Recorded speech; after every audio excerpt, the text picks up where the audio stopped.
Okay, here we go.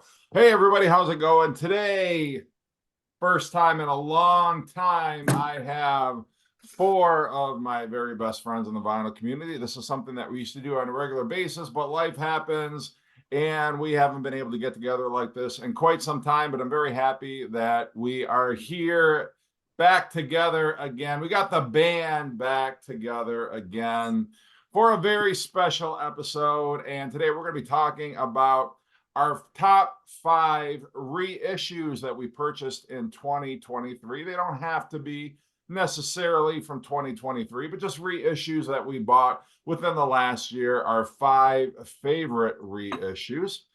We have Chris Prophy, obviously from Chris Prophy's Musically Obsessed.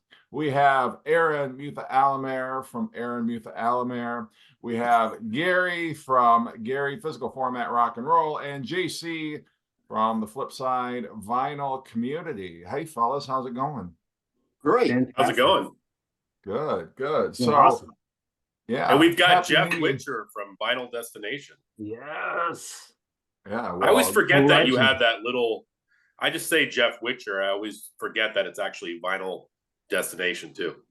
Yeah, well, it's not really consequential. It doesn't matter. You should change it to Jeff Witcher the GOAT. Yeah. Yeah, I'm sure nobody would take issue with that, you know. Or just say, like, in the beginning, say, like, hi, I'm Jeff Witcher. I'm your destination for vinyl. Yeah. I'll have to do an intro. I have to do an intro and build in somewhere the vinyl destination. But yeah. Anyway, people think my head's too big as it is. So, but yeah, Happy New Year, guys. How's it going? Happy New Year. Happy New Year. Yeah, I feel like every year I spend twice as much on records as I did the year before. It's just gotten so out of control. And yeah, but for less records. Yeah, well, I got rid of a bunch of CDs because I'm like, I need more room for my vinyl, you know, and I've got all those like records that I've got. Why do I have them on CD? I don't need them in both formats. And I went through that whole purge thing of my CDs last year, and now I'm running out of room again. But what are you going to do? But anyway, yeah, so we're here to talk about our 5 favorite reissues that we bought in 2023. And we're going to start with Chris, and then Aaron, then Gary, Josh, and then me, because that's the way it looks on my screen. So, Chris, you want to start with your number 5 release? Sure. Yeah, and I don't even know if these are ranked. I mean, I'll probably keep one to the end, but these other ones you could pretty much shuffle.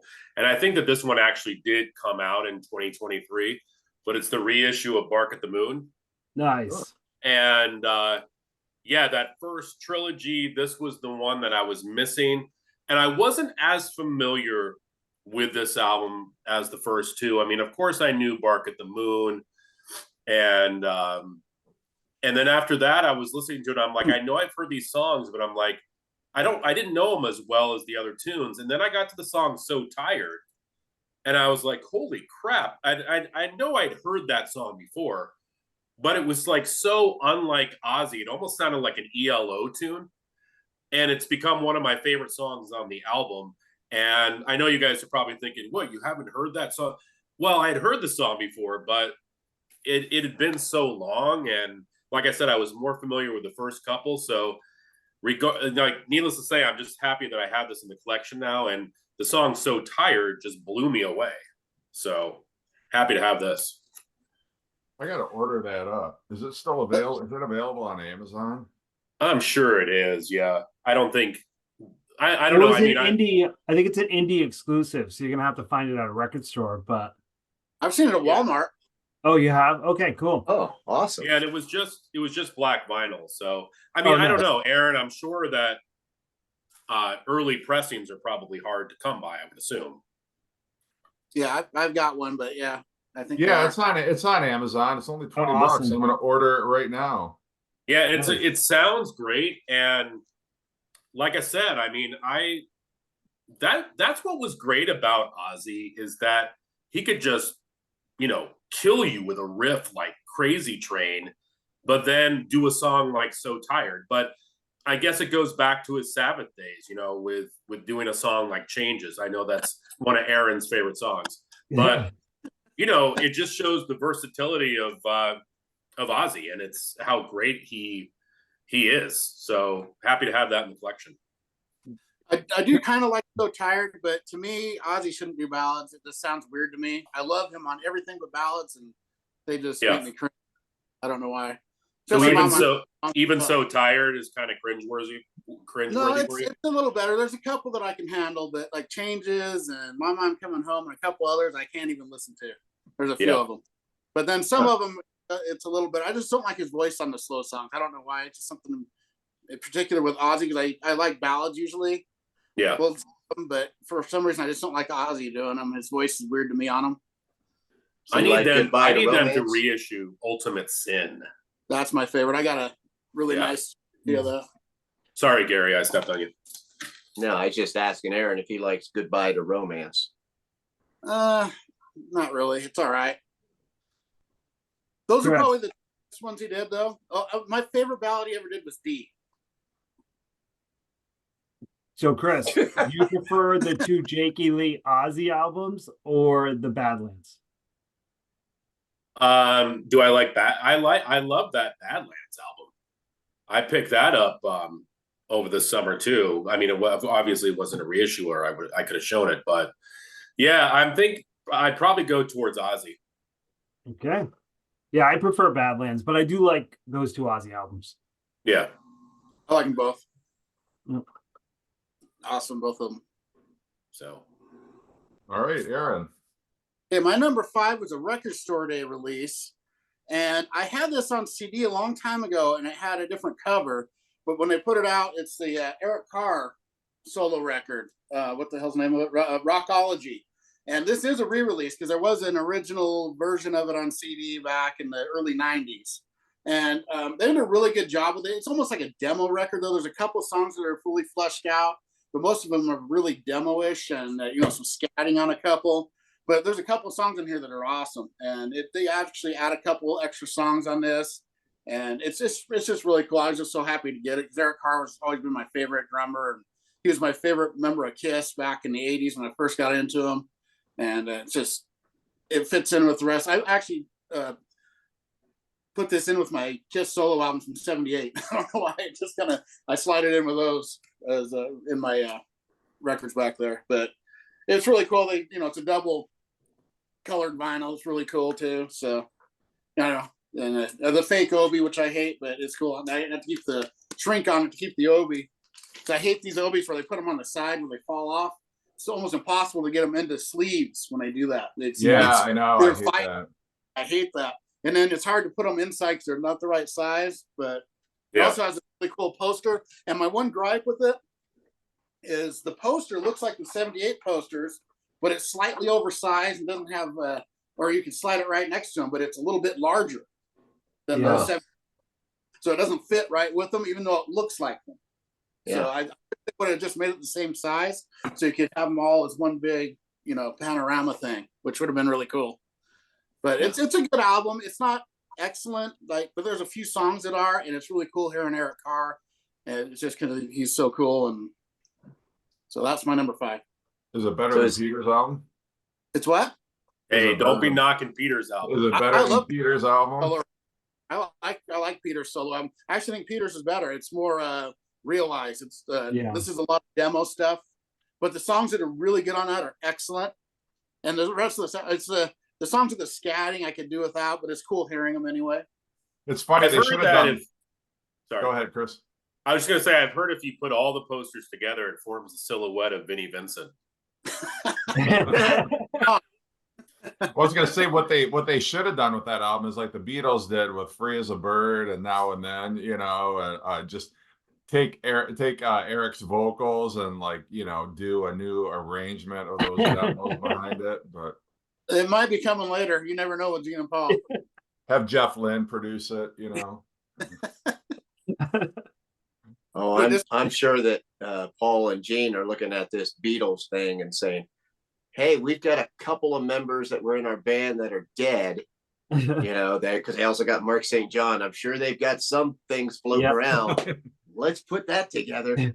Yeah. Well, with AI technology, you can do anything anymore. So yeah, who knows? All right, Gary.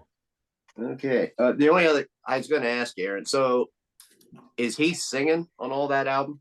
Yeah, yeah. There's vocals on all of it. Oh, cool. Drums, yep. And Bruce Okay, Kulick does guitar work. Who does? Bruce Kulick. Oh, nice. Yeah. It's basically them.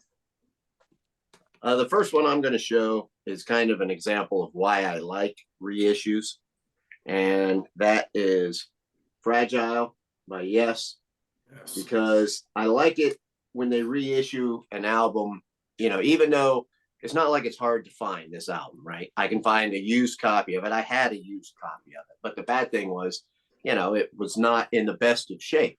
So I'm okay getting a reissue that I know is going to sound good, especially when you got Steven Wilson redoing all the prog albums and everything. And I don't have to worry about, going through, checking it out. Am I missing anything? It's going to be a nice, clean record. I realize, everybody is always, well, I want that original pressing because they sound better. And I get that. But I mean, I'm half deaf anyway. So with me, if I get a record that's clean, that sounds good, I mean, I'm happy with it. I'm happy with the reissue. I'm more of a, I think I'm more of a music lover than I am like a vinyl collector. I mean, I love having an original.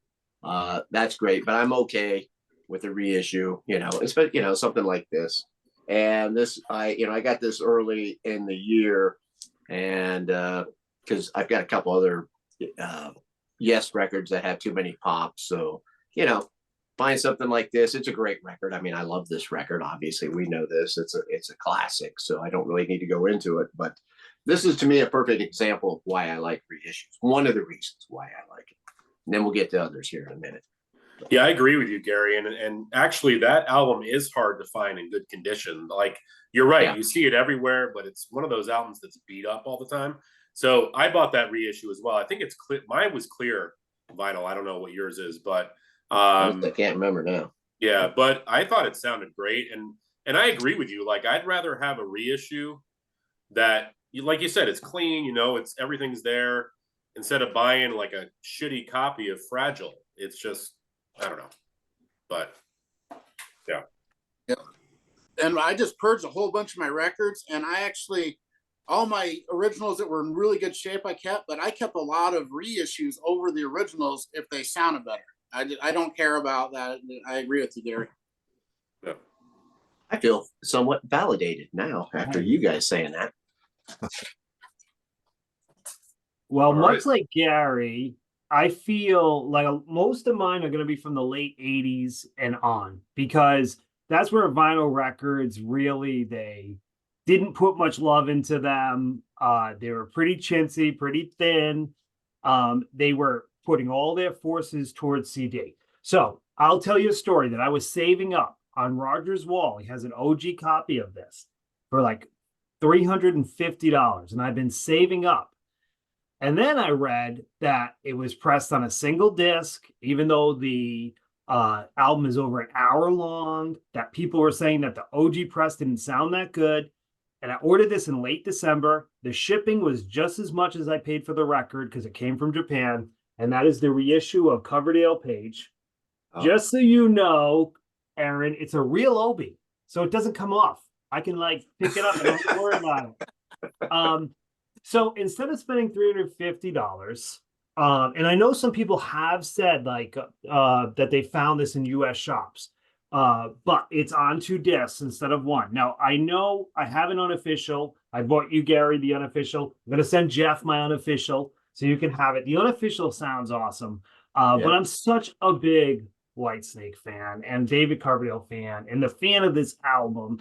And these are the type of albums that they really need to press, is those albums in the early 90s that never got a proper vinyl record pressing. And you can go and get something that probably sounds better than it's ever sounded. It is analog. They went back to the original analog tapes. Yeah, we'll see. But that's my pick. It should be number 1, but I just got it in today, even though I ordered it in December, because I ordered it from Japan. So there you go. Wow. Wow. Yep. That's awesome, man. That's really cool. I love that record. Yeah, it's so good, right? Totally It underrated. is. Well, Some people especially say it's on the their favorite colored vinyl. Yeah. I I mean, don't think I've heard that all the way through. oh, it's so good, Chris. Yeah. Every song is great. I don't know if I like it better than like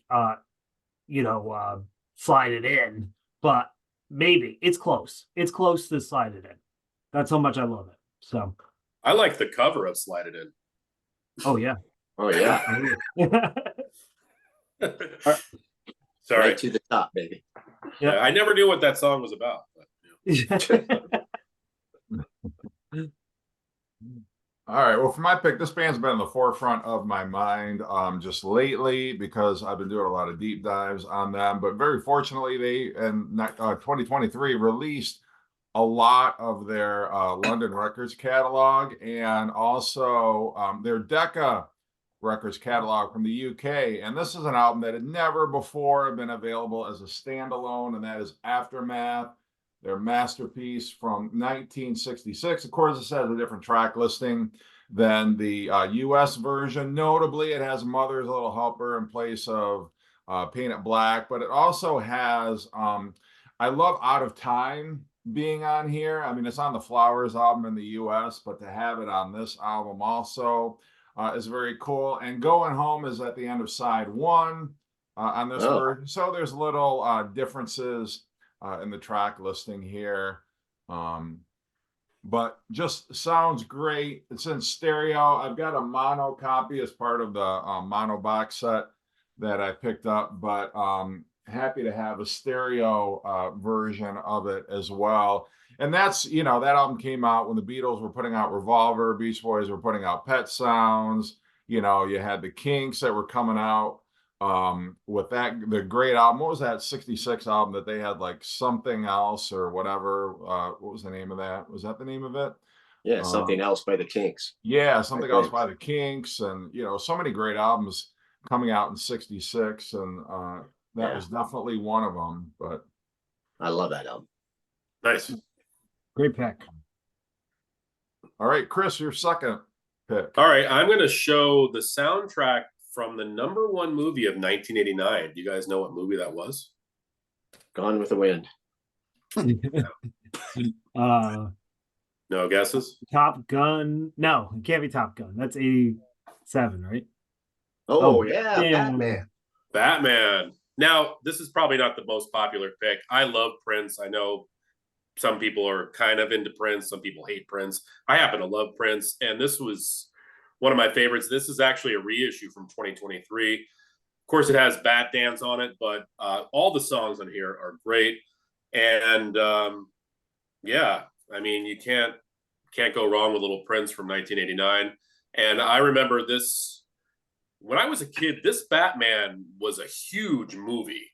Like, I remember I got the shirt with the Batman logo on it, and all my friends had it. So I don't know too much about Batman, but obviously that was a big time movie for Mr. Batman, and the soundtrack is as good. So happy to put this in the collection. Chris, who doesn't like Prince? I think there are people out there who don't like Prince. I think there's some people on this video that aren't huge Prince fans. Oh, Well, I'm I not like a huge Prince fan, but I I wouldn't say All right. I'm not well, a huge fan, but I like it. Yeah. I think there are people who don't like Prince. Well, those same people probably don't like Tom Petty. I mean, they're just And they hate America. Please, yes. Yeah. I mean, Here's maybe I'm wrong. Maybe there are more Prince fans than I think. I mean, I know there are a lot of Prince fans out there, but I feel like he's not one of those artists that are brought up in the VC that often. So, Chris, when I was a kid, my dad used to come upstairs and flip through our CDs and records and make jokes at us, call Poison Girls and stuff like that. But my dad would look at my brother's CD collection, and he only had a few CDs, and one of them was the Batman soundtrack. And my dad goes, "So you went over to the Prince section and you had your pick of Purple Rain and Batman, and you spent your money on Batman?" And I would laugh so hard, but so my brother's right there with you. He loves that soundtrack. Well, I mean, I have Purple Rain in my collection. It needs to be in the collection. But I think Prince probably started to lose people when he did the album like Love Sexy, when he's on the front of the album, basically nude, covered with some flowers. Even though that album is awesome, the cover art probably not the best choice for Prince. But if anybody could do it, Prince could pull it off. Like if I tried to do a Love Sexy cover, it should be I think you should. your thumbnail. Yeah. Your thumbnail on Instagram. I mean, I could sing the song Alphabet Street as well as I could, and still that album would be in the budget bin right away. Well, back when we were doing our tournament live streams, I tried to do one with, you know, like a tournament of naked men on album covers, and like nobody showed up for the live stream. Well, we could have shown a bunch of Yes albums. And Rush. Yeah. Rush. Rush, yeah. All right, so That all right, Orleans so I guess that Orleans album where it's like 5 guys. Oh God, that's horrible. this was a popular choice, I guess. Very good choice, buddy. Very good. I was choice. a little hesitant to show it because it's not like the cool choice. I liked Michael Keaton Batman. He was a good Batman. That's my favorite. Well, funny story about just a Batman related story. When that movie came out, and this is what an idiot I was when I was younger, but that came out and I was like 20 years old when that movie came out. And you'd have these street signs where it's like the arrow, like with the going, like you can go either way on the street. So it's like the arrows pointing in either direction. Well, I made up this stencil of the Batman, you know, logo, and like late, it was like 1 or 2 in the morning when I was like totally wasted out of my mind. Went with some friends and like spray painted the sign so it like looked like the Batman thing instead of the arrow, because it was like it's a yellow sign with black, the arrows going in either direction, and that's what a stupid kid I was back. That is in awesome. youth. Yeah. Well, you made me change my pick there, Chris. Oh, really? Were you going to show that? No. Actually, I didn't like Prince at all in the 80s, but I've grown to like him. I have a bunch of Prince records now, but there's a reason I'm switching my pick now. Oh. So I was going to save this for my number 1, but since you were just talking about something, I have to show it now. And it's Nice. All right. Dangerous Toys. It's actually my favorite release, or it's, you know, I got a bunch, but this is right up there.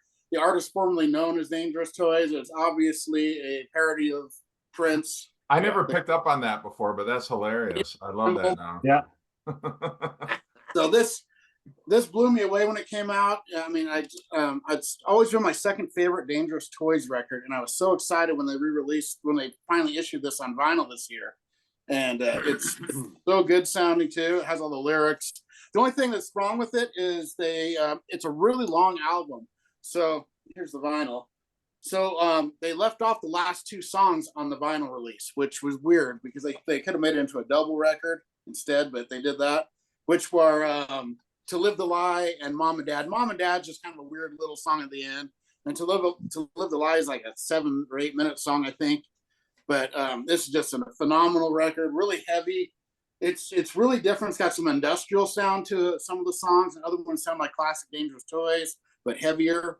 And like Monster Man and Down Inside and Better to Die are 3 of my very favorite Dangerous Toys songs ever, and New Anger, those 4. And they're right in a row on the second side. But I just love this record, and I played it for you, Chris, when you visited. You weren't too hot on it, but I can see that from a first listen. It's one of those you kind of have to get into. But yeah, I mean, like you said, it's a good album, but it's so different than the other Dangerous Toys stuff. And I think, unfortunately, the cover, like, that's what's actually stopped me. It's so silly. That's what stopped me from buying this reissue, is because I hate that cover. Like, it's just a shame because the music is awesome. Like, you're right. When I first heard it, I didn't really care for it. I've grown to like it more the more I listen to it. But that cover is I like it way better than the Prince cover. Yeah, well, yeah, I think it is better than the Prince cover. Yeah. Well, I love that album. You guys know that. And I didn't show it because I was like, there's no way Aaron's not showing this album. Yeah, I think it's fantastic. And Aaron, I think that, you know, Jason McMaster said to me that unfortunately, like, he doesn't have very much input to what they do with his catalog. So like, you know, even if he wanted it as 2 LP, they weren't going to listen to him. So Yeah, I'm just happy to have it. It Yeah. sounds good. Yeah, I mean, I would even venture to say that album probably could have been bigger than it was with a different cover. What year did that come out? 1780. no, 1990. No, yeah, 1999 or 98, right? No, 95. Oh, 95. Way off. Yep. Yeah, because they almost could have reinvented themselves, because by 1995, probably people didn't even know who Dangerous Toys was anymore. So they could have just gone with that whole new sound. And that record right when it came out, I played it to death. Made all my friends hear it on repeat over and over and over. So I just moved to Vegas at that time, and my friend's band moved down there with him for a while, and they had this big sound system with their mixing board or whatever they had in their house, or you know, and they had it all going through there, and I was playing it for everybody partying in Vegas. It was pretty fun. Well, I wouldn't have known about that album if it wasn't for you. So is it kind of how Saigon Kick reinvented themselves with Water? No, it's more drastic. More drastic. Saigon Kick has always had kind of a weird. They've always been kind of experimental. So you like? Is it like how Kick? Is it like how Maiden reinvented themselves with Blaze Bayley? Yes, exactly. That's why I love the Blaze Bayley album so much, probably. I wanted to tell you, Aaron, Blaze has a new album coming out. Oh, I've never heard any of his solo work for some reason. I don't know why. So good. I love Bane, and I love the Maiden ones, so I never heard anything past the Maiden ones. Yeah, you'd like it. So, all right, whose turn is it? Gary's. So this pick, it kind of ties in. I mean, the reason I picked it is partially because of like Aaron picking that record. To me, is a good example, because when I said I like these older records reissued, so I know I can get a clean copy. But another thing I like is like that record, right? You're never going to find that in a store if they didn't reissue it. You know, the only way you're going to find an album of that is it's going to cost a fortune. So I like it when they reissue albums from the late 80s and through the 90s, because that's about the only way that you're going to get a copy of it. Now, this copy, I feel like before I show this record, I almost feel like I should tell Aaron to leave the room, because I'm afraid he's going to lose all respect for me. He's never going to talk to me again. He'll never take me seriously. No. But anyway, hopefully he loves me now. This is Shania Twain. Yes. This is A Woman in Me. Aaron's got that album. Yeah, I do. Do you really? Well, now, I don't mind. Gary, now I feel better about showing Prince. Yeah. Well, I'll take that picture over the naked Prince anytime. I will. But, yeah, she's a smokehouse. Yeah, and to me, you know, I think this was from '95, if I remember right, somewhere right around there. And this kind of also represents to me, and I know it's just me and Chris here that like country music from the '90s, some of it, but you cannot find that stuff. What I wish is I would have shown it to Dwight Yoakam, because they've reissued just a few of his, not enough, but I don't have any of those reissues yet. But just the fact that like this era, and there's a lot of that stuff I hate, but there is music I like from that. And when you know, this is like, you know, like you guys just said, like at what was the album that Chris said that the Bark at the Moon, it was at Walmart. You know, that's the same way with this. This is something you could find at Walmart. So, you know, it's not going to be that unreasonably priced. And all I've ever had it on is, you know, like cassette or CD. So those are the, you know, that's the type of reissue. You know, I'm not saying this is like one of my all-time favorite reissues, but I'm saying it represents to me the other aspect that I like is that time period. And especially I would like more country music from that time period reissued on vinyl. So that's why I picked that. Yeah, I totally agree with you. And I love Shania Twain. And there's two artists from the 90s that pushed country into that next level. It was Garth Brooks and Shania Twain. And just look who Mutt Lang produced the frickin' Shania Twain album. Like, she knew exactly who to get with, and just her way of songwriting just hit the airwaves, and people could not get enough of Shania Twain. But I agree with you. Those 90s, like I've been trying to get some George Strait records in my collection from the 90s. They're hard to come by, and when you find them, they're really freaking expensive. Yeah. And all that stuff is just, they need to, the only thing you can find, you got that Garth Brooks box set that ended up being sold for pennies on the dollar because they made so many of them. Yeah. I mean, there's a couple Dwight Yoakam albums I still need, and I can't find them. So. Yeah. Didn't she marry Mutt Lang? Yeah. And then divorced him. He cheated on her. Oh. How do you cheat on Shania? How do you cheat on? I mean, I can see cheating on Cyndi Lauper, but Shania Twain, come on. Yeah. I'm sorry, you're not. Who did he cheat on her with? Was it the nanny or something? Yeah, like a nanny or a friend, something like that. Man, that's the worst. I think, I mean, Shania checks off all my boxes. Speaking about country from the 90s, they are reissuing some of the Willie Nelson albums from the 90s. Spirit. Which is Spirit's coming out, and nice. Tetro, The Great Divide. Some good stuff there too. What about what's his one? What is it called? Across the Border? Yeah, I think that one's coming too, because that one's got his cover of Paul Simon on it that I really love. That's a hell of an album. Yeah, big time. So my next one, there's only one person on this call that's gonna like, and it's not Aaron, believe it or not. It's not a favorite in the vinyl community, but it took me years and years and years to find. I found it, and I was with Carter. It was an OG copy, and he loves the album just as much as me, so I let him take it. But I finally found Ice Cube, The Predator.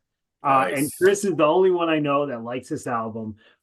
So being that, you might be wondering, back in the day, being such a heavy metal fan, how I got into this album. I had a lot of friends that listened to hip hop, and we would make mixes, and I always responded to the heavier rap, like the NWAs, the Ice-T's, the Ice Cubes. That really resonated with me because I love Run DMC and LL Cool J. But definitely this album to me was something I spun all the time in '92 on cassette and CD, and now I finally have it on vinyl. And Brandon actually got it at his shop, and then I sent him the money, hooked me up. So yeah, one of my favorites. I'm glad I finally own it and I can cross it off my list. If Aaron wasn't here, I would have shown Dangerous Toys, but I was banking on him showing that. So there you go. I swear, Josh, you and I followed a lot of the same paths. Like, Predator was my first rap album I ever got into. I had it on cassette. Wow. And I freaking listened to that thing all the time. I love it. And when I was with you, when I visited you, I picked up Lethal Injection, the reissue of that as well. Which is a great one too. Yeah. All right. My next one, and this is one, I mean, it's kind of a reissue, but it's also an alternate track listing of this album, and it's a picture disc. And I don't typically go out of my way to pick up picture discs, but if it's the only version of it that's available, as it is in this case, then I will pick it up. But this is the Police Ghost in the Machine, which is my favorite Police album, one of my favorite albums of the 1980s. And this has an alternate track listing. It opens up on side one. You've got Invisible Sun, and then Demolition Man, and Secret Journey. And then they throw in a couple of B-sides on here in the track listing too. Like I Burn For You is on here. Once Upon a Daydream, which found its way. It was recorded in Montserrat when they were doing the Ghost in the Machine sessions. But it was like the B-side to Wrapped Around Your Finger, one of those singles. But it definitely has that dark Ghost in the Machine vibe to it. But it's just interesting to hear it in a different sequence with different songs thrown in. It's got all the regular songs that appeared on Ghost in the Machine, but they throw in a couple of B-sides here as well. like the last track is Shambell, which is a cool instrumental. That was the B-side to, I think, Invisible Sun or one of those Ghost in the Machine singles, but very cool to have this. I love this album, and so, you know, any variation of it I'm going to pick up, and I was glad to grab that one. Awesome. That- Yeah. I can't believe that they didn't come out with like a non-picture disc version of that. Yeah, I wish they would have. I don't know sometimes like what they're thinking. Like, why did you just reissue it as a picture disc? I don't understand the marketing behind it. Like, yeah, offer it as a picture disc, but just give me a version in a regular sleeve. And I suppose I could, I mean, I don't know. I could go Frankenstein, you know, pick up an extra copy of Ghost in the Machine and slide it in there, whatever. But I don't know. I'm just picture discs, I'm always kind of like wary. Like, they're cool to display. But as far as like playing them, you know, I don't know. I've heard the sound quality like degrades over time. I don't know how true that is, but that's the only version that was available. And another thing they could have done, what I wish they would have done, is have like a version, like a 2-disc version, a version of that, and then Sting's demos for all the songs on Ghost in the Machine, I know, has been heavily bootlegged. It's available on the internet, but to hear, and there's songs that he demoed that the police never recorded. They only exist in demo form. So I would love if they would have put like out a 2-disc version of that with that, you know, alternate track listing on disc 1, and then all of the Ghost in the Machine demos on disc 2 in a handsome gatefold sleeve. You know, whatever. Yeah. That'd be on my wish list. But I'll, you know, if that's the only version they ever come out with, I guess I'll be happy with it. But Have you I would seen be. this? Have you seen the Sting complete album collection vinyl box set? no, is that new or It's yeah, it's expensive. It's like $300 on Amazon, but it's like 16 discs, and it's every album he did outside of the Police. Yeah. Yeah, so it's got Soul Cages and all the stuff that's really hard to find, but it's a lot of money. I mean, yeah, $300 is a lot. Yeah, like I Actually, like Sting, but I don't know. I don't know that I'd lay down money for 16 albums. And I mean, I've got Soul Cages, I've got um Nothing Dream Like of the Sun, Dream of the Blue Turtles, I've got Mercury Falling and the live Yeah. album. I'm still on the lookout for that Sumner's 10 Sumner's Tales or one or whatever. And then like I'm kind of good after that. I don't know. I just Sting over time, I kind of get like less and less interested in the stuff he's putting out. kind of you do it. Yeah. So anyway.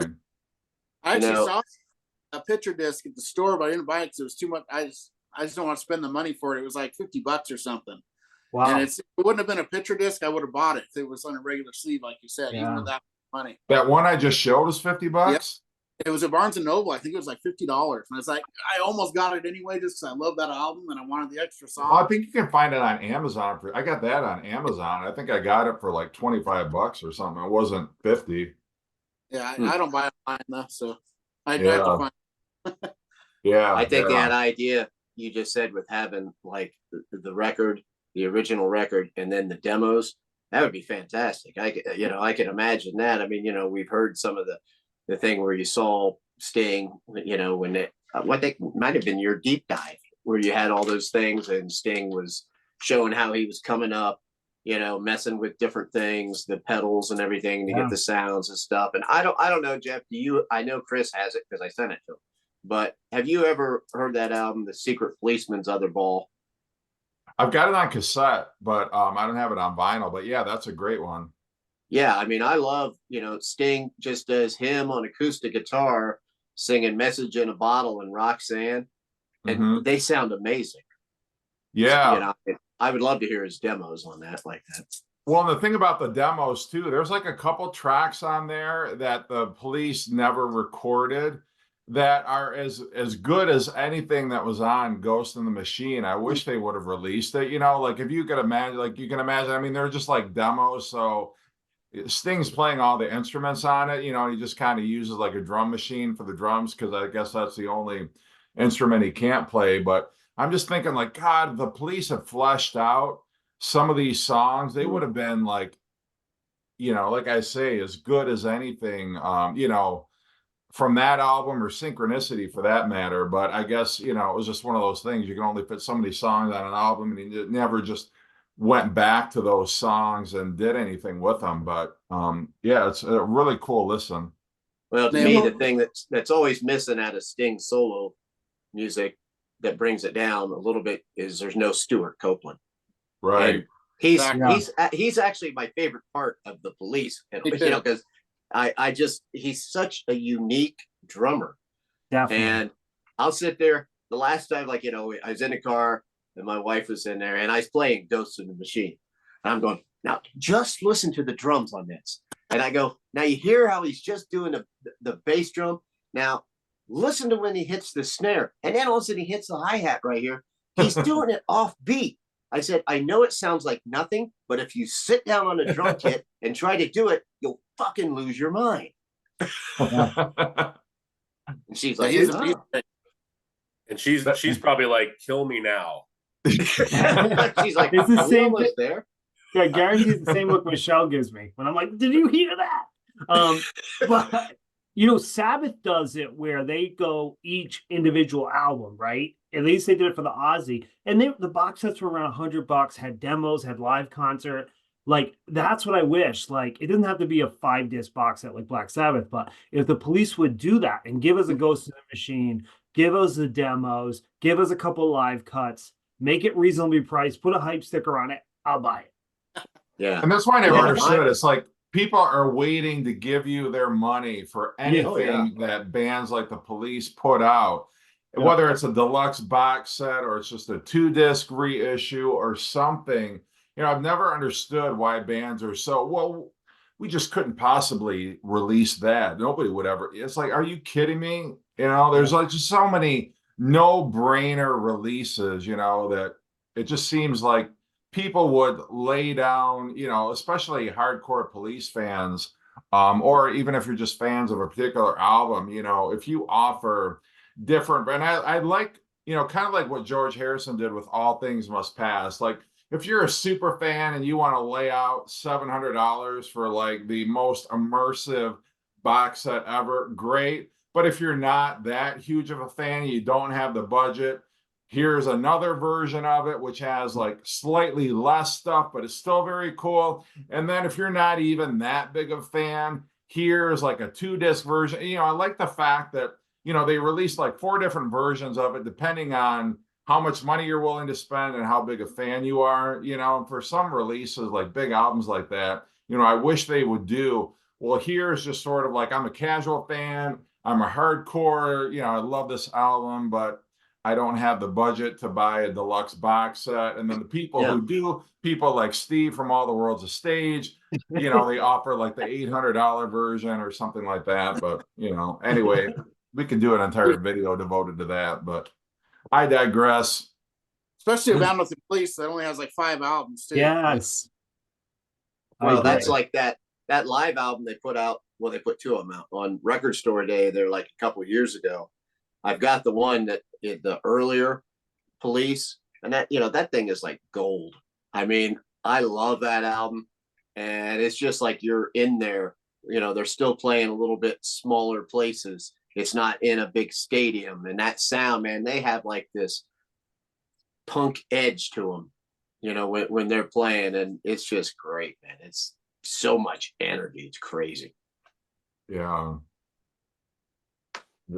One of the greats for sure. And I, you know, one of those bands where 5 albums and we're done, you know, so they never like burned out. They never put out a shitty album. They never, you know, got sucked into sounding like, you know, the cheesy 80s with the overproduced, too many synthesizers, the cheesy drum machine, you know, stuff like that. I mean, they called it quits. And anyway, I'm sorry, Chris, you've been waiting so patiently to show your third pick.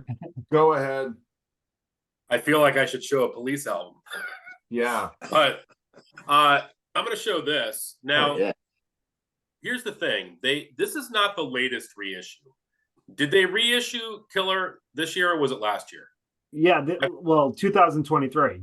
Okay. Yeah, Yeah, I mean, I wasn't sure if it was 2023 or 2022. I meant. I did not get that one because I believe that was like 60 something bucks, and it had like 3 LPs. It had a live disc. I'm like, I don't need a live disc. I just wanted Killer. So I walked into Darkside one time and they had this. This is a 2012 reissue on Friday Music, and it's awesome because it also includes the original calendar that came with it. Yeah, Nice. And I mean, I wasn't around. Well, I was around. When did this album come out? No, I wasn't around. Did this come out in 71? Yeah. So I wasn't born yet. So my point is I wasn't around to experience the whole Alice Cooper thing. So to kind of see that with that original calendar is still pretty cool, even though I wasn't there. I don't even know where I'm going with this conversation, but too much coffee. My thing is that this is one of my favorite Alice Cooper albums. And I was happy to find the Friday Music version because, like I said in the beginning, I did not need the live disc, and I didn't feel like spending like 60 some odd bucks for it. And I don't even know if that version had the calendar in it. And I know the calendar is not that huge of a deal, but to me it was. So yeah, happy to have this. That was a long drawn out story. But I love that. I have an old version of it, but mine is just a regular sleeve. It doesn't have a fold out anything. Yeah. But I mean, it opens up with either. Under My Wheels. Yes. And Halo of Flies, that guitar lick in Halo of Flies is so creepy. And then it ends with freaking Dead Babies and Killer. It's just such a great album. And yeah, so that's a masterpiece of a record, I think. Yes, I agree. This is another hard one to find in good condition. Yeah, it is. I mean, we looked. What did you say, Aaron? That's easily my favorite Alice Cooper from the 70s. I would agree. My favorite from the 70s. I love it. Mine's, I have an OG, like probably like you, Aaron. It doesn't fold out or anything. Well, maybe it's not OG, but early press. Mine might be or something. Yeah. A flip side. Yeah. But it's awesome. Yeah. And I'm not a huge fan of Friday Music, but they did a good job with this one. Yeah. So yeah. All right, Aaron. Oh no. Okay, this next one, Josh, you actually sent me this. I sent you the money for it because I saw it and I had to get it. It's a reissue. It's a greatest hits reissue from the 90s, and it's just amazing sounding. It's Tesla. Time's Making Change is the best of Tesla, and this is so good. And it's a double vinyl. It's got everything from Mechanical Resonance and Red Radio Controversy and Psychotic Supper, and even I believe it has a couple from Bust a Nut even. So and also Signs from the 5-Man Acoustical Jam. So it's just a killer. My wife loves Tesla, so I can actually play this and not get grief. And nice. It's a double vinyl on this gold vinyl, gold double, and it sounds amazing. It's got Paradise and Love Song right in a row, which is cool because that's my wife's song, so I can just go right to there if I need to and make her happy. And I listen to the rest of the heavy stuff.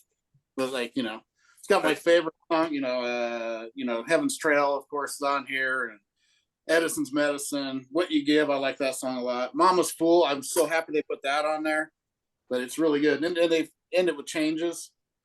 Before My Eyes would have been a good addition to it because yes, my favorite. But this I wish they would have put it in a gatefold, but I don't even care because it sounds so good. Putting it on a double vinyl really helped. And I had this CD I think a long time ago, or the cassette back in the 90s when it came out, but I don't have it anymore. But it's just I was so happy they reissued that. I don't know. So I have two questions for you. First question: does that album come with a calendar? If you want to. And the second question: does your wife happen to like the band Sacred Reich? Oh no. No, she doesn't like the heavy. Well, she likes like Def Leppard and Tesla. I'm just busting your chops. I love Tesla. She's more of a metal church fan. Yeah. She's more, death. I always wondered what it would be like to be in a relationship with a woman who was like a huge DRI fan or something like that. you know. But I don't know. Random thoughts with Chris Brophy. Great pick, Aaron. I love it. All right, Gary. All right, yeah, that's the perfect type of album to reissue. So the next one is another example of an album that I had an old copy of, but like I think I played it like once and I realized, yeah, okay, this record is shit. It's in bad shape, so it's just I think I either threw it out or took it to Goodwill. So I got the reissue of this. This is Genesis Foxtrot. Of course, this is most well known for having Suppers Ready on it. But you know, same reason, like you know, we were just talking about earlier. It's like I got tired of trying to find a really clean used copy, so I got this reissue, and it sounds amazing.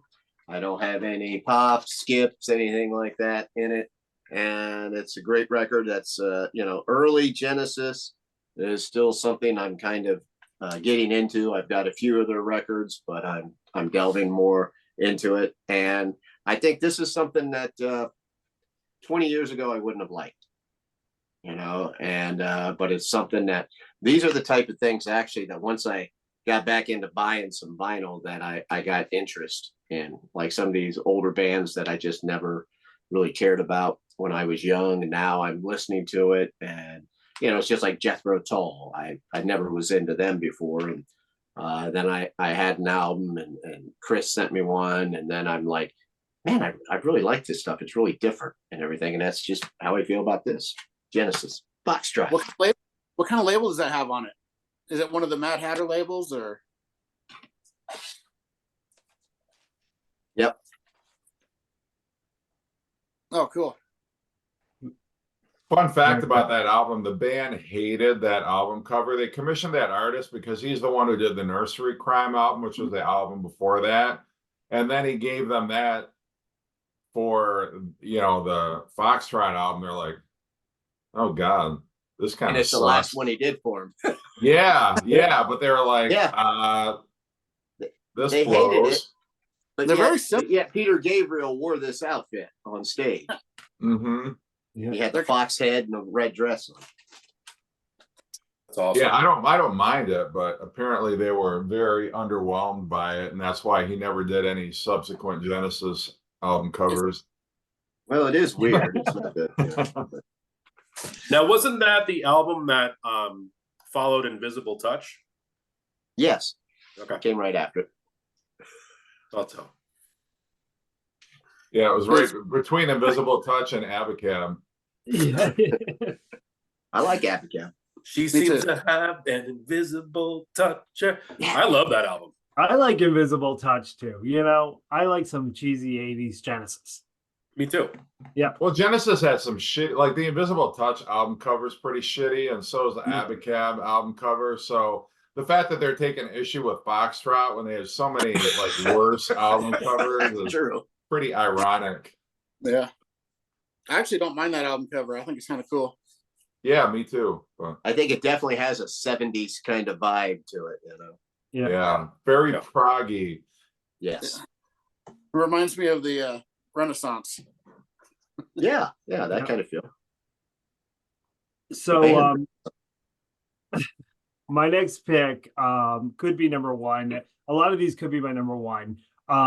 So Cleopatra Records, the same record company that re-released the Dangerous Toys albums, has been re-releasing the Danzig albums. And last year they did Danzig 5, Danzig 6, Danzig 7, and Circle of Snakes. And I love all of them equally. But the great thing about these reissues is they sound awesome. You can tell they have the original cover art. It's not like a scanned image. 99% of them, I think all of them are gatefolds. They just re-released Glenn Danzig, Who Killed Marilyn, for the first time ever on a 12-inch vinyl because it was only a 7-inch. So Cleopatra Records really been killing it. The Danzig reissues, I love them all equally, but I'm going to choose Circle of Snakes today. So Nice. yeah. Nice. That's a great. Love that album. Me too. So good. I think it was the Kennedys who killed Marilyn, wasn't it? Yeah, well, he says that in the song. So I think that it song was. Who Killed Marilyn, Danzig had recorded it while he was with the Misfits and then released it without telling the band. But Glenn Danzig wrote every single Misfit song. And I think that that was him testing the water of, do I really need these dudes? You know, like, so, Mhm. yeah.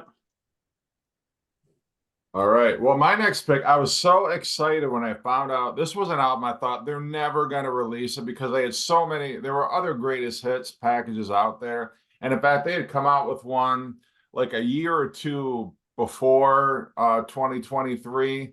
Um, and so I thought they're never gonna release. This is one of those where it's like, well, I hope they do, but probably they won't. But then they did very unexpectedly when I just happened to stumble on it when I was browsing through Amazon, like, oh my God, this is getting a release. But anyway, this is an album that if you wanted to get laid when I was in college, you needed to have this album. This album was guaranteed to get you laid if you put it on the turntable. Does it still And work? so anyway, I'm talking Yeah. about New Order Substance.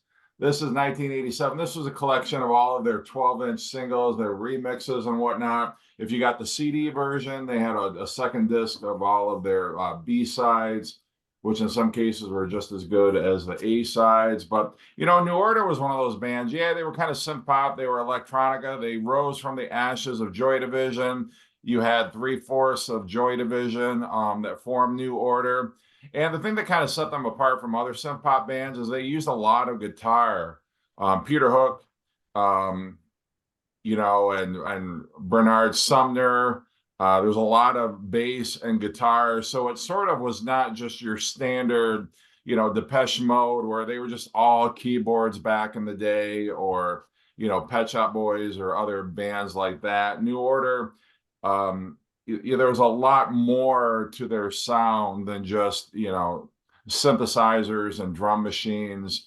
But this is like I say, just you can't get some of these versions of these songs anywhere else, not even on the greatest hits. That you know, there were a number of like the best of New Order, and then they just had the one where it was a collection of both their Joy Division, their best of Joy Division, and the best of New Order. And there's been different incarnations, different versions of greatest hits from that band.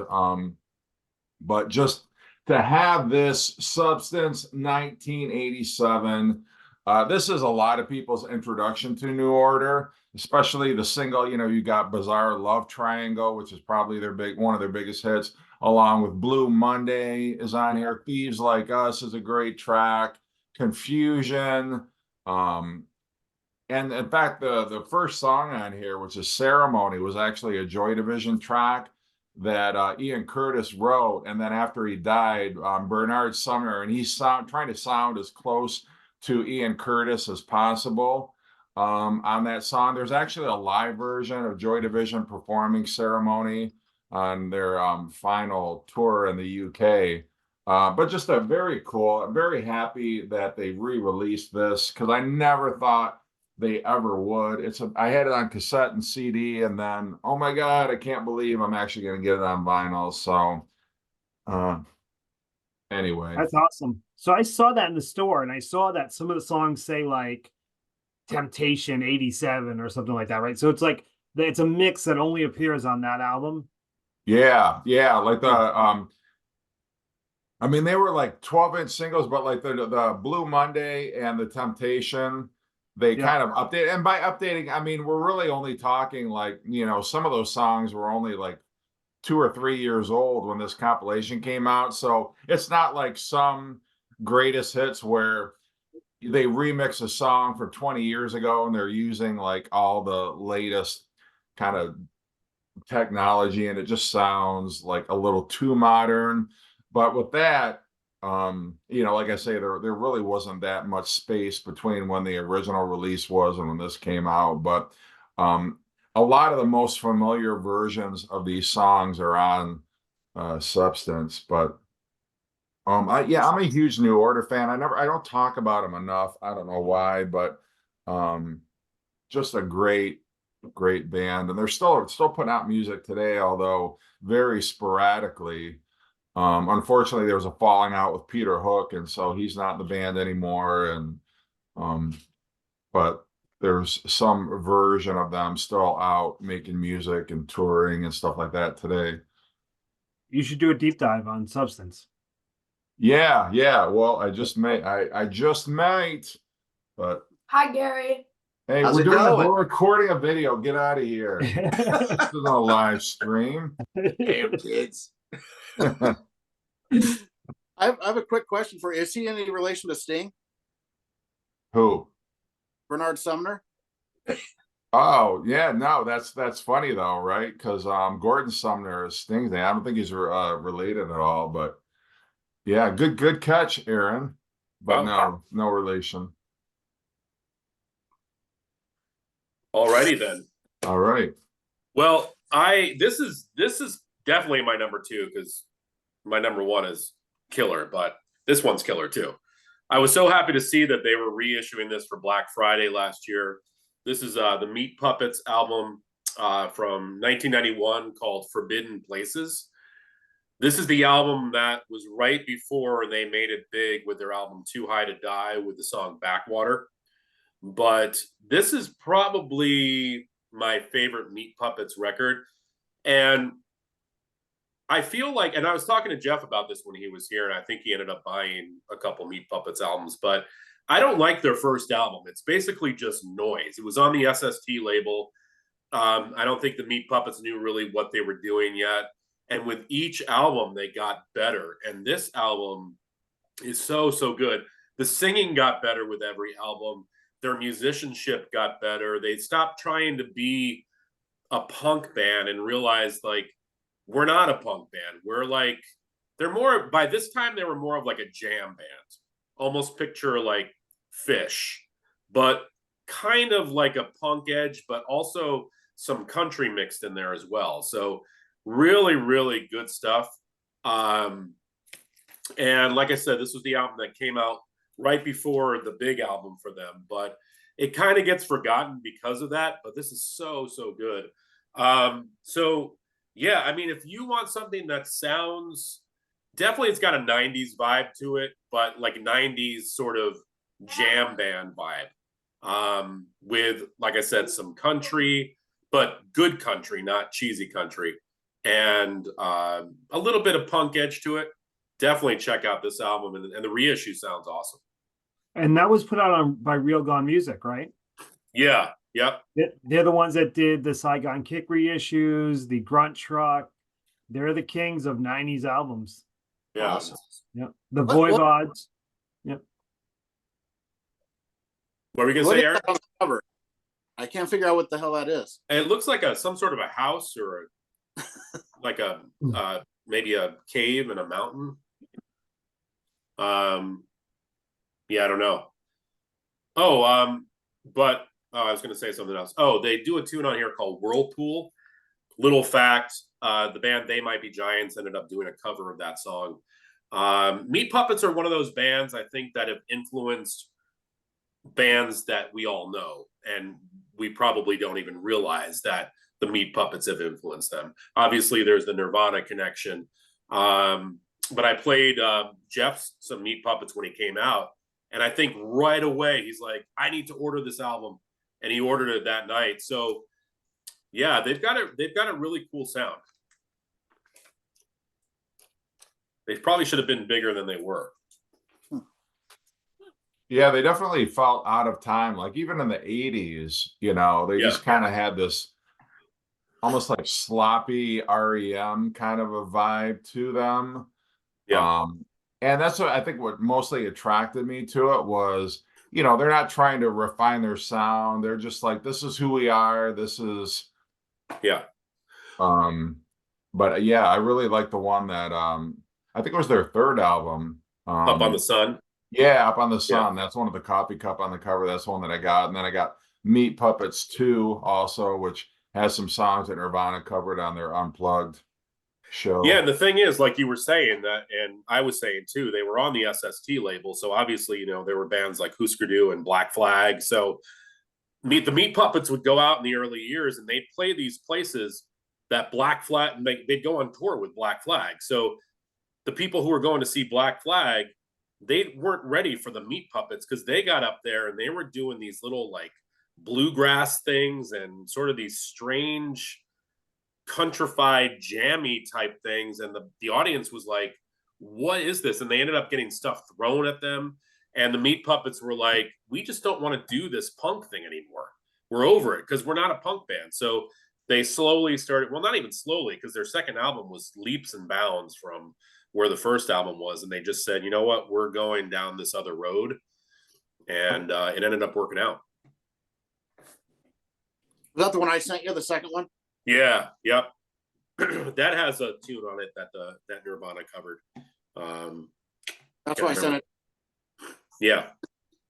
But yeah, really cool band. I actually saw them live a few years back. And they still put on a great show.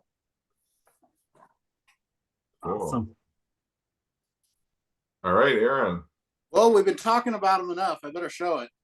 My next one is going to be Water from Saigon Kid. Nice. One of my favorite albums of the 90s. I absolutely love this. It's actually not my favorite Saigon Kick record, but it's right there. For some reason, I just like the Lizard a little bit more, and their first album is really close too. Devil in Details, the fourth one's really good, but this one is just so unique, and it's nothing quite like this record. And their version of Space Oddity is so good, even like people that are, huge Bowie fans will appreciate it. And it's not one of those, some people will, you'll hear a cover of a band you like, and they can't cover that, but it's so good. And the song Fields of Rape is just amazing. And that's actually a flower, the fields of a flower called Rape. It's not it's kind of weird, but it's weird stuff on here like Sentimental Girl. And, the way I just love this record. And I was so happy they re-released it or released it on vinyl for the first time, whichever it is. I think it was the first time on vinyl, right? Yep, correct. So, but yeah, I'm just so happy to have this on vinyl. Absolutely one of my favorite records. And, I saw them before I ever had any of their albums. I saw them right when they first put out their first album in Portland with a couple of my friends, Mike and Jody, and we went and saw them, and they blew us away. I think I bought the cassette like the day before or something like that at the store in Portland. Oh, cool. Yeah, I played this for you, Jeff. I remember you liked it. But yeah, this album is so good. There's heavy stuff on it. There's experimental stuff. There's goofy stuff. It's just all over the place, but it's cohesive in an odd way. So absolutely thrilled they put this out on vinyl. I think you sent me that CD. What's that? I think you sent me the CD. Yeah, I think I had like 3 copies of it. Yeah. I sent one to Jeff, one to you, and I still have one too. So really good. It's so good. And Fields of Rape is my favorite Saigon Kick song. I absolutely love it. And I love that album. And I totally agree with you, Aaron. That was another one I was going to pick, but I knew you were going to pick it. And I was like, there's no way he's not. And that's an album that I would have bet I would have never owned on vinyl. Yeah. Because I just figured they would never reissue it. It was never pressed. So I'm super happy. That's what I love about the vinyl resurgence is they're putting all these albums that never would have been out on vinyl now because it became more popular again. And it's just different having them on vinyl to me than a CD or a cassette. I don't know. It feels different to me when I have it on vinyl. Yeah. It's just, I'm weird like that. So, but yeah, this is just a phenomenal record. It sounds great too. It does. And it's only $20 on Amazon, guys. Go get it. It's a great buy. Yeah. But the one thing I didn't like was the shrink was so loose on it. It was really bad looking, so I just took it off. Yeah, because I did the same. It was really weird on it. Yeah. Was yours like that? Yep. Yeah, so I just took it off and kept the hype. Yeah. Yep. I kept the whole shrink because I couldn't get the hype off right. I saw a trick of how to do that on a channel just the other day. They were using this cold spray, and it pulls them right off. I don't know. Oh, wow. Weird. I haven't seen that, no. Cold in a can, you put that on the hype, and the hype will come right off, then it'll re-stick when it gets sticky. Wow. And after it gets warm. So that's cool. You know what's cool about that? I like that they're reissuing out those that music on vinyl because it's not like that was a big seller. Yeah. That was not a huge album. but yet they put it out on vinyl, and that's great. You know what's funny is I had that CD and I sent it to Chris as part of a VCLT package once. Oh, that's who sent it to me. Okay. And I hadn't even listened to it yet. But I think it was like during Christmas time, and I'm like, I had one thing and I was trying to add some. I got it, and I saw one of Aaron's videos where he had mentioned it. He had it on CD and he mentioned it, or a cassette or something. And I'm like, okay, well, this must be something cool. I'll throw that in there. So I have it all 3 formats actually. yeah, I'll have to rebuy it because I don't even know what it sounds like. But so to a band on my pick, the band to me that I loved all their stuff in the 70s was UFO. So this is a reissue that came out in 2023, and this is the second of their reissues that I've got. Now I got this one because I don't think I actually had the No Heavy Petting on vinyl to begin with. I only had it on CD. So when I saw the reissue, I'm like, maybe I should get that. Now it's not my favorite UFO during that time period, but I mean, it's obviously still has some awesome things. Natural Things on here, and I freaking love that song. But what's great about this is actually, let me open it up here, a 3-record set. Oh wow! So Awesome. yeah, it's got the original album is on it, and then it has a 2-record live album that comes with it from that time period. So this is from 1976, and this is the first album of theirs to where they had a keyboard player as a full-time member. Now it's not their normal keyboard. This was Danny Patronal, I think is his name, and this is the only album he's actually on. You know, then they got Paul Raymond after that. But what I like too is these sleeves that it's in. It's like studio stuff in here. Like they have, you know, markings on it that they made in the studio.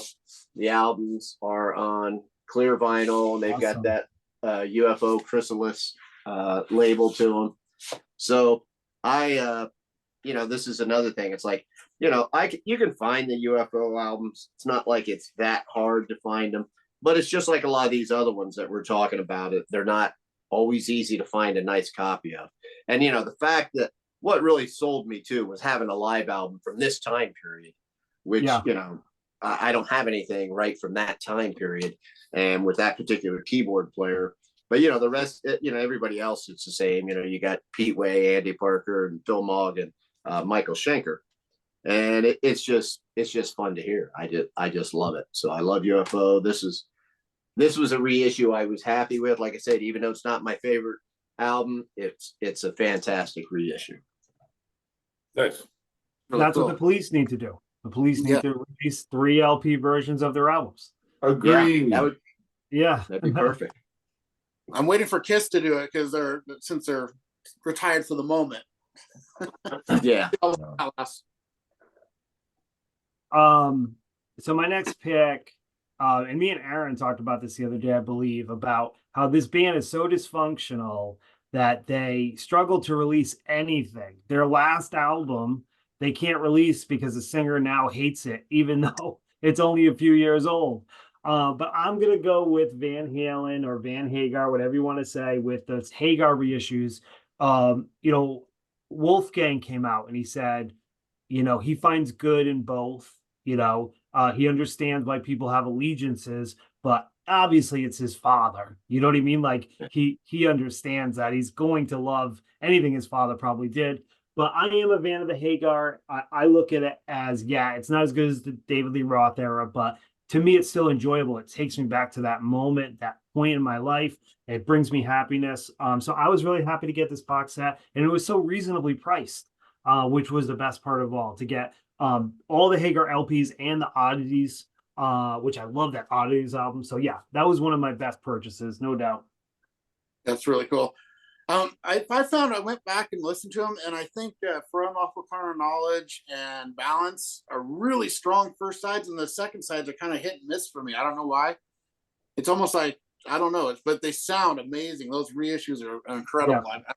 I got it. Yeah, and I don't blame anybody that doesn't like it because it's so drastic than the other Van Halen. You know, if it had a different name, I think more people might accept Oh, yeah. it. Yeah, so Yeah. I'm not one of those people that are gonna be like, oh, how can you not like this? But you know, it to me, it's very similar to how I view a band. A lot of those '80s bands, you know, like Poison, or you know, it it wasn't edgy, but it was still fun music, and I still enjoyed it. You know, I'm not trying to say Van Halen is Poison. Don't crucify me out there, people. But you know, you Yeah, get where the Sam Halen years were never like they never will resonate with me like the David Lee Roth era, but Sam Halen. That's better than Van Hagar. I like that. Sam Halen. Yeah. No, I just wish David Lee Roth would let them reissue Different Kind of Truth. You know what I Yeah. mean? Like an official. Yes, Yeah. that would be nice. Yeah. Yeah.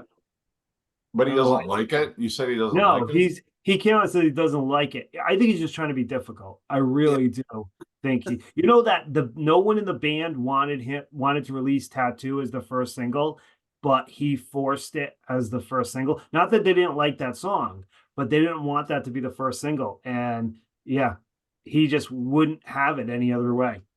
He's always been a pain in the ass. I mean, I love David Lee Roth, and Yeah. obviously it's my favorite. But I understand too, like they just his stick grew very old, you know, to be in that band with him for that long, you know, had to have been Mind all they numbing. could do to keep it together. Yeah. Yeah. You know, they were all on He's- so many drugs and partying so much. They were probably all kind of pains in the ass by the end. Yeah. And it must be You're tough right. to deal with the two brothers, right? Mhm. Like, because Yeah. the brothers can team up against you. Mhm. But, you know, no matter what, there was magic in that band Oh, yeah. with those four guys. There's no doubt about it. One of the greatest rock bands of all time. As I get older, Van Halen becomes more and more my favorite band of all time. It's hard to pick, like, what is my favorite band of all time because I have such an allegiance to Kiss and such an allegiance to, you know, there is just certain things about every band that I love. But you know, I just keep going back to Van Halen, and those albums don't get old, and especially since I enjoy the Hagar albums, you know, it adds to it too. So, And Well, if you start to refer to them as Sam Halen, it sounds like Sam Hain. I think I'm gonna take that from Jeff. I want a shirt that says Sam Halen. I do like that. But you know what? I kind of feel like to me, it's a little bit like what Aaron said. So like when I think of the two versions of it, with the Van Halen albums where David Lee Roth was in the band, I don't find anything wrong with those albums. Mhm. Yeah. You know, but with when Sammy was in there, they always had strong songs to me, but they always had like weak songs. Right. I feel that way pretty much on every album like that. I can always find stuff on those albums that's really cool. I love it, kicks ass. And then there's other stuff where it's just kind of like, it doesn't suck, but it doesn't really do anything for me.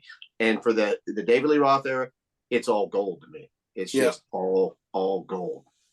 And then they really topped it off with Van Halen 3, where it was just pure greatness. Yes. Yeah, that was the cherry on top of the ice cream there. It blew it all away. When it came out, and I was just like, but I didn't like Extreme, so I was like, Yeah. but don't make it work because it's Van Halen, and I was just such a letdown because I couldn't handle his vocals on it. The songs, there's a couple good songs on it though. Yeah, and the guitar work and the drumming and bass is all. Well, the production on that album is weird too. Yeah. 3. Yeah. But yeah, you guys are absolutely right. There's weak songs on the Hagar albums. There's no doubt about it. You know, it's funny because when we talk about David Lee Roth, I was telling Aaron that like my least favorite Roth era song besides Happy Trails, I don't got Happy Trails, you know, is probably Tattoo. And I still like it. You know, like there's no songs I really hate from the David Lee Roth era. I mean, I would say that I love all of them, and then Tattoo is the only one that's really mediocre to me. And I don't know why I don't like it, or don't love it, I should say. I grew to love that song over the years. I don't know why. I liked it. I was kind of like you. The more I heard it, and I actually like it live on the Tokyo Dome too. I kind of like it on there too. Yeah, Roger just got that box set. Tokyo Dome. I love having that because those damn first Van Halen records don't have any of the lyrics unless you get the Japanese version. Tokyo Dome has all the lyrics printed in there. You get awesome. all, the devil, all those lyrics in there.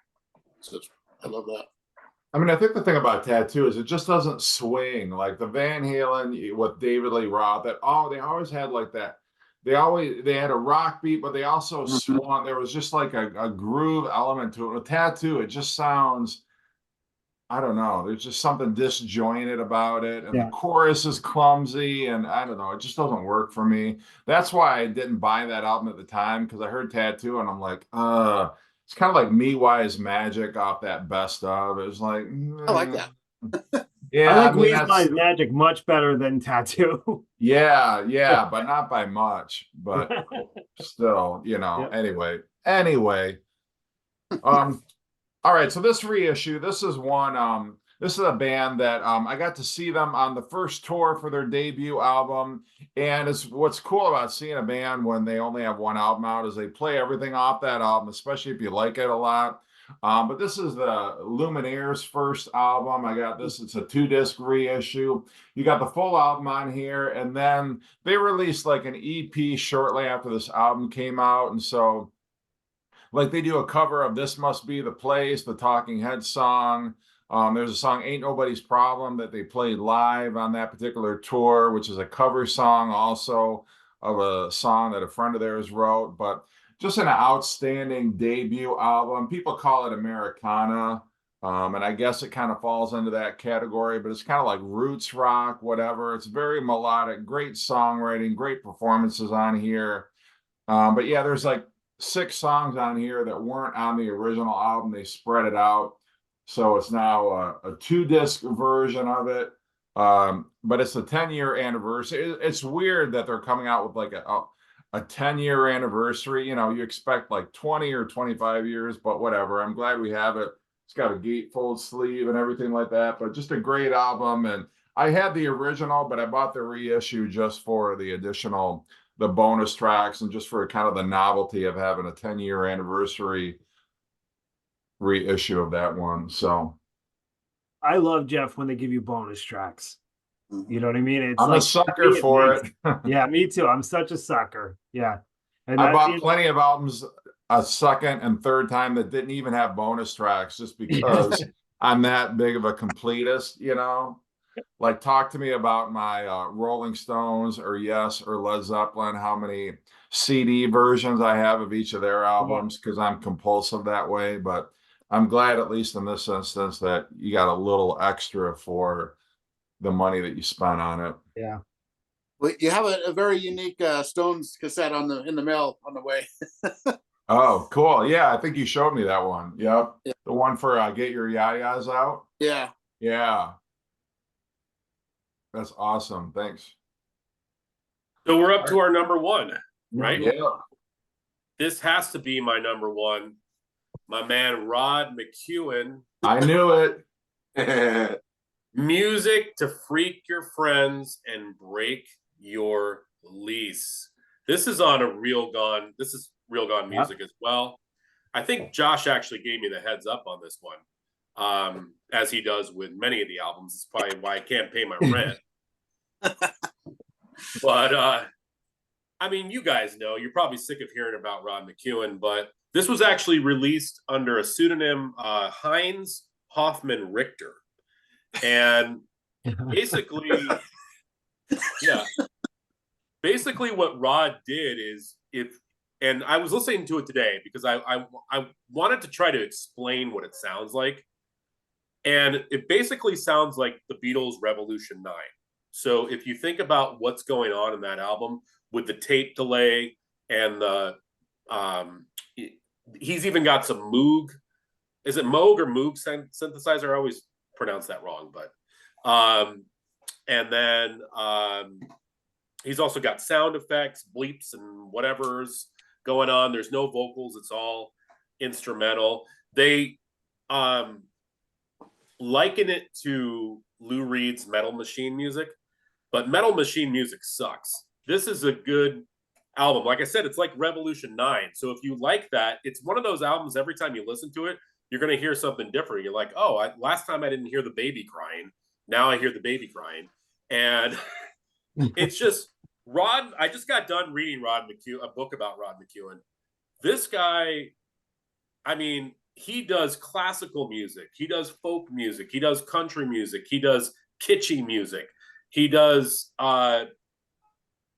this type of stuff. I mean, he was all over the place.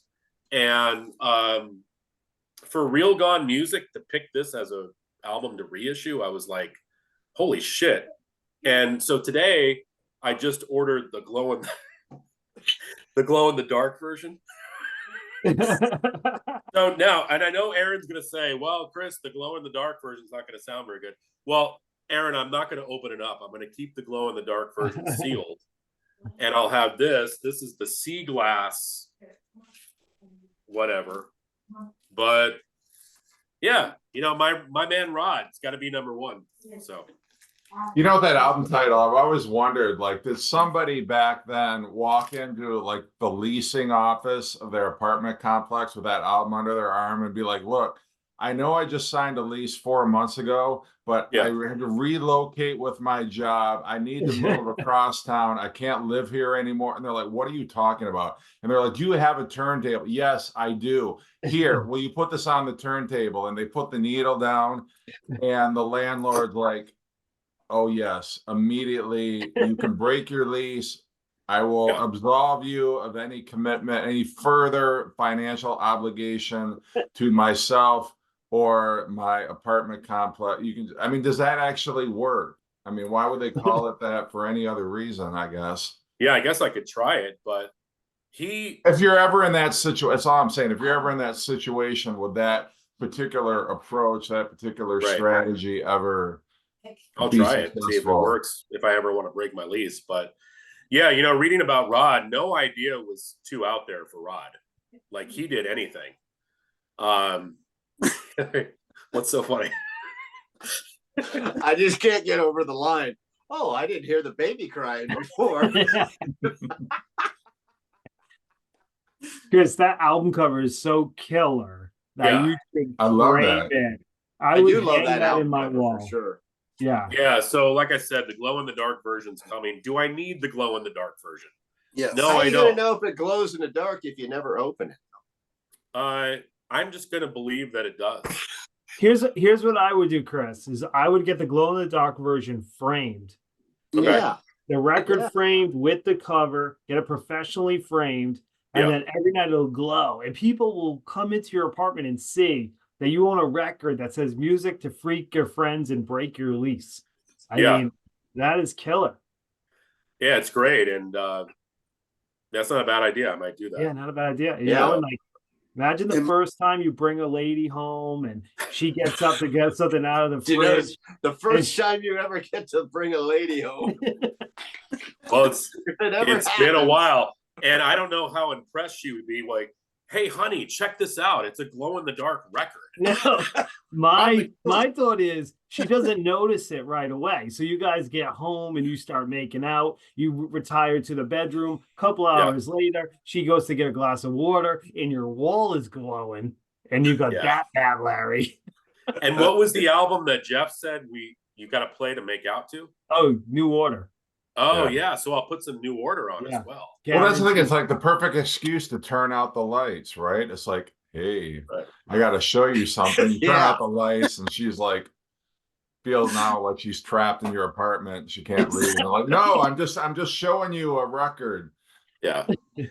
So, not to get away from that conversation, but to get away from that conversation, do any of you guys like the band Ween?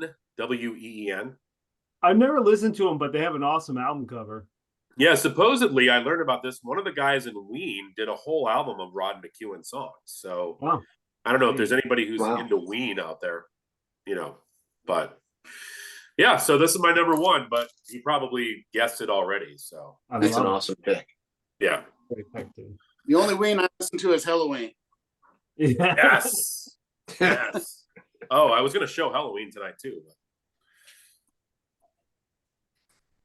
What are you going to show next, Aaron? So, what's that? No, I was just going to say, what are you going to show next, Aaron? Well, Yeah. I was going to show this one, but I can't. So I'll show it anyway and then show my record. Now, I was going to show this one as one of mine, but I still have not got my good copy yet. And it's been like a year, well, 2 years since I ordered it, almost a year since, well, when did it come out? In June? Yeah. And I ordered it the June before. Yeah. And I've shown it before, but it's got two of the same record, and most of the best songs are on the first record. So it sounds amazing. It would have made my list. But if they'd ever send it to me, I'll remake a video saying how great it is, because it's amazing. But this is going to be my number one, and I was so excited. First time ever on vinyl. I've been a huge fan of this album since the early 90s. It's Brother Kane, debut album. This is why I love vinyl. When they do stuff like this and put this out on vinyl, it sounds better than my cassette and CD I have. And it's just one of my all-time favorite records. They put a nice little insert with all the lyrics, which are easy for me to read. And the record, I mean, the record is really unique looking. And it's one of my favorite albums of the early 90s. I was so excited when they put this out. Like I said, I never thought I'd have this on vinyl. And it's just an amazing record. It's very bluesy, hard rock, kind of I'd say the Black Crowes vein, but good.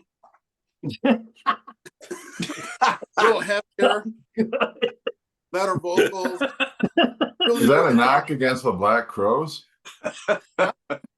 Are you American? Do you like Prince? He says. It's in the Black Crowes vein, but good. That's awesome. I just love this album, Brother Kane, one of my favorite albums ever. And their other albums are good too, but this one here is phenomenal. I actually made people listen to me sing it on a Tipsy Tuesday, and I've lost about 20 subs after that, but I don't care, because I love this album so much. It's just phenomenal. Got No Shame was the single, really good song, but stuff like Stone's Throw Away is real heavy and a hard rock heavy. I mean, people now call only extreme stuff metal. I still call this stuff metal, but that's just me. But The Road, oh my God, I love this album. And I was so happy they reissued this. My favorite, well, this and The Dangerous Toys are my two favorites of the year, other than these that I got from JC. Yeah. The Two Clutch, the Vince Neil, those Wasp, the Motley Crue, those are amazing. A lot of those are unofficial, but amazing stuff all the way through. So I'll let Gary go. Okay. Awesome. This one is another type of reissue that is really awesome. This was put out by Vinyl Lovers. This is from 1962. It's Chester Burnett, better known as Howlin' Wolf. Yeah. Nice. This is Rockin' Chair. This album is, it's got a lot of great, Spoonful is on here, Going Down Slow, Backdoor Man, which, Jeff, is not about anal sex. A lot of people assume that, but it sounds fantastic. And it's not like you're going to go down to the record store normally and just find an old Howlin' Wolf record from 1962. And I actually didn't even realize this was out. I just went into the store and there was this nice looking sealed copy of this. I'm like, wow, this thing has been reissued. This is fantastic. I just love playing, especially when I'm in the mood for it type thing. I love playing music like this.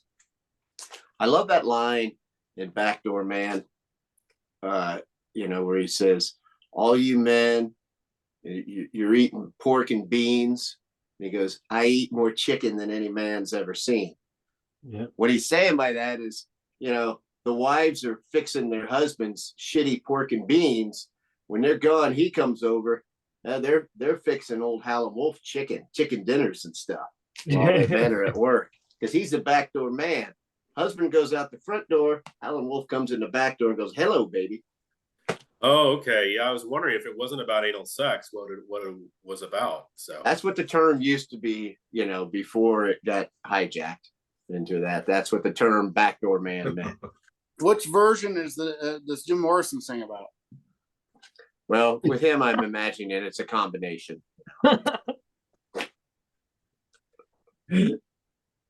All right, great pick, dude. I'm actually gonna go on the hunt for that now Me because I've been too. looking for a copy of that. That's a great album.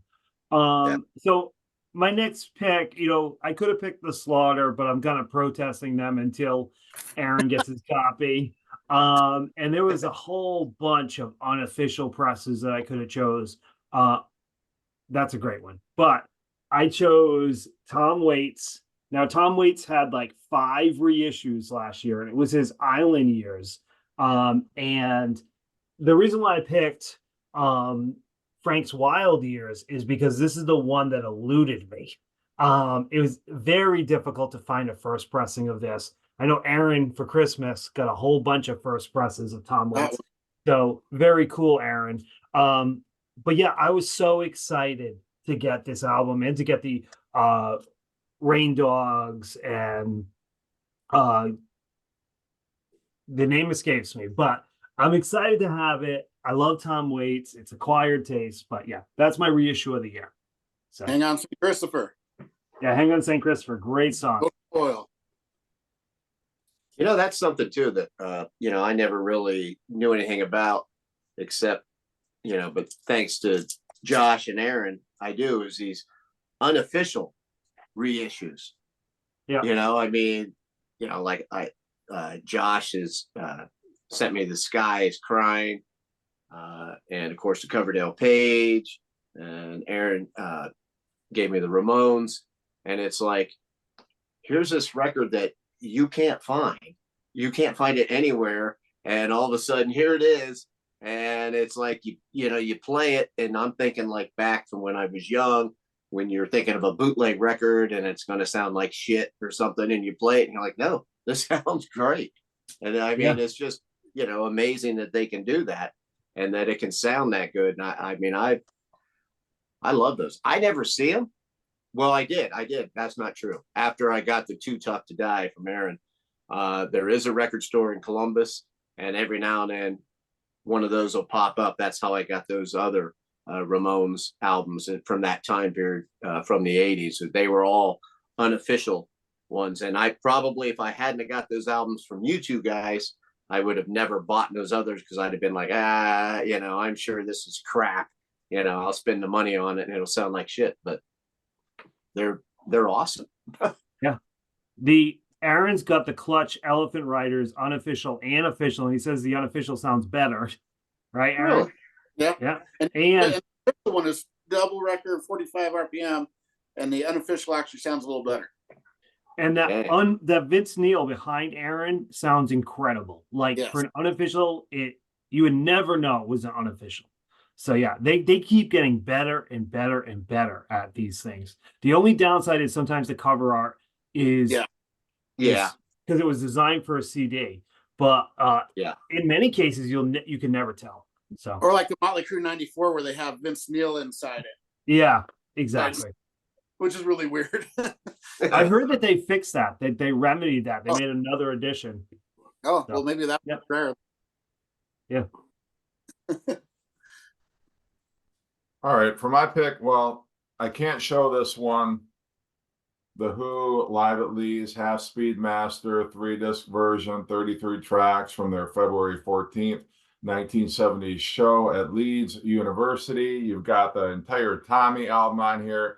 You've also got Heaven and Hell, Fortune Teller, Bareback Man, which is about anal sex, Substitute, Happy Jack, I'm a Boy, A Quick One, While He's Away.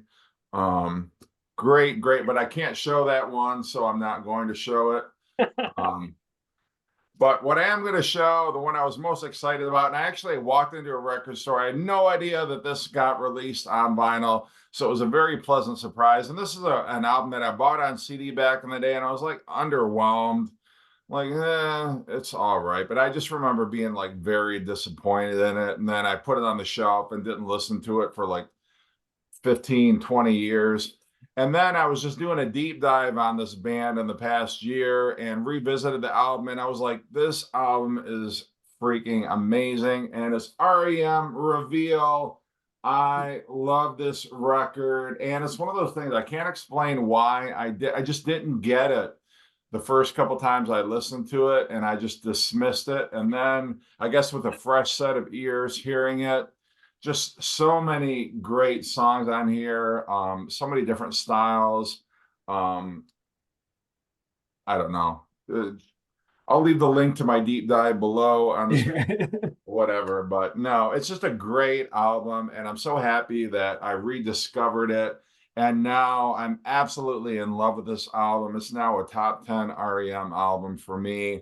Nice. Glad it got a vinyl reissue. I did not see that coming at all, so it's nice when you kind of walk into a store and like, holy crap, when did this get a reissue? Or an issue. I don't think this ever came out on vinyl back in the day because it was all CDs back in 2001 or whenever this was originally released. But that's my number one. Couldn't buy it fast enough. But I'm very shocked because I thought for sure you were going to show something, so I didn't. Oh, what were it? Yeah, I thought about that, yeah, I mean, that was a very cool reissue. And probably that was like a no-brainer, but I don't know. I feel like so many people have talked about that, and what am I going to say that people already haven't about it? I feel yeah, no, and so now I will talk about it since you brought it up. Thank you, Aaron. But I like the new remixes. I feel like with all these new remixes, they're bringing up Ringo's drums, which always seemed kind of buried before. Like Day Tripper blew my mind. Even the drums on Michelle are like more forward in the mix. Like I think the one, like I Am the Walrus, I don't like the remix better than the original version at the end. Like you said, Aaron, it kind of sounds like Revolution number 9. Yeah. Only at the end of that song. The rest of it's really good. It's just the very end is really weird. Yeah, it's so different from how it ends in the original version. But yeah, I like every remix that I've heard on it. I was just very impressed with, like I have been, all the Giles Martin remixes for the albums that came before. My thing about that is I'm just bummed we didn't get a Rubber Soul 50th anniversary reissue. I love that album. I was so looking forward. 2023 is going to be the year we get Rubber Soul, and then they don't.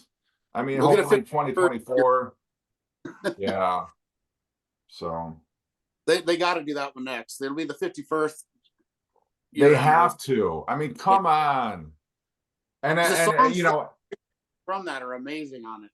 Yeah, well, half the album is on that. I mean, half Rubber Soul, the UK version anyway, is on the Red album anyway. So it's already halfway done. We just need the other 7 songs and all the outtakes and stuff like that. And so I feel like we will, just because, like you say, I'm sure if he hasn't already, he's at work remixing the remaining 7 songs on there so we can get a nice, handsome deluxe package of one of the greatest albums of all time. But, I think it'll be interesting.